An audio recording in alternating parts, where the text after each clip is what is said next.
Mid day মিলে দুর্নীতির অভিযোগে সরব খোদ শাসক বিধায়ক অখিল গিরি। বিভিন্ন স্কুল থেকে মিড ডে মিলে দুর্নীতির অভিযোগ আসছে, দাবি রামনগরের বিধায়কের। প্রশাসনকে কড়াভাবে দেখতে হবে বার্তা তৃণমূল বিধায়কের। জনপ্রতিনিধিদের নজরদারি বাড়ানোর পরামর্শ অখিল গিরির। দৃষ্টান্তমূলক ব্যবস্থা না নিলে দুর্নীতি আরও বাড়বে আশঙ্কা বিধায়কের।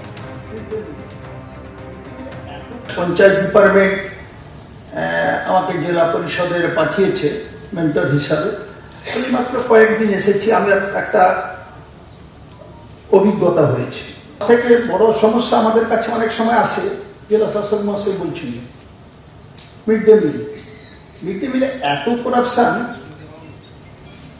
বিভিন্ন বিদ্যালয়ে এত দুর্নীতি হচ্ছে মিড ডে মিল নিয়ে।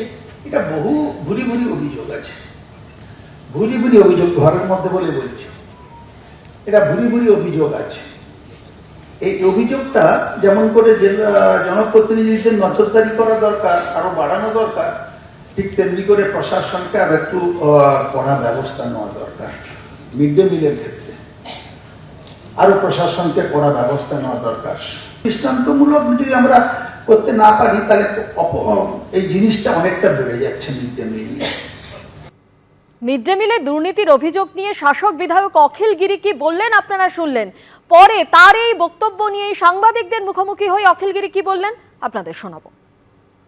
বুড়ি সমস্যার কথা বলিনি, যে কিছু স্কুল ইন্সপেকশন করার পরে বোঝা যাচ্ছে যে সেই স্কুলের প্রচুর চাল জমা হয়ে আছে।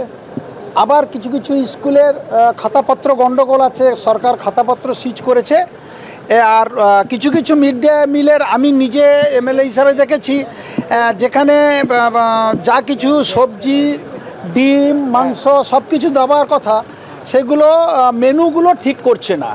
এতে বোঝা যাচ্ছে যে মিড ডে মিলের কিছু সমস্যা হচ্ছে। সরকারি অফিসারদের কি আর কঠিন আরও নজরদারি বাড়িয়ে যারা এইসব স্কুলের মাস্টার এই যে যারা দায়িত্বে আছে মিড ডে মিল, তাদেরকে ধরা উচিত, তাদের বিরুদ্ধে আইনত অ্যাকশান নেওয়া উচিত। যে বাচ্চা ছেলেদের খাওয়া দাওয়া এইগুলো যে গণ্ডগোল করছে, এগুলো দেখা উচিত। আর এই নিয়ে বিজেপির কি বক্তব্য রাখবো আপনাদের সামনে।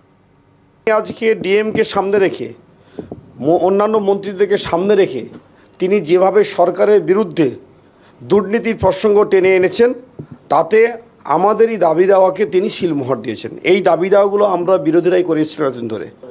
মূলত আমাদের জেলাতে তৃণমূলের কি বিধায়ক, কি পঞ্চায়েত সমিতির সভাপতি, জেলা পরিষদের সভাধিপতি থেকে অন্যান্য জনপ্রতিনিধি যারা আছেন, সকলেই জনবিচ্ছিন্ন। এখন মরার সময় যদি কেউ রাম বলে তাহলে কি হবে কিছু? এখন এই জনসংযোগের কথা বলছেন, সমন্বয়ের কথা বলছে, আলটিমেটলি সমন্বয় নেই বলেই কথা বলছে। তাহলে এটা প্রমাণিত হচ্ছে যে এই দলের সমন্বয়বিহীন একটি দল।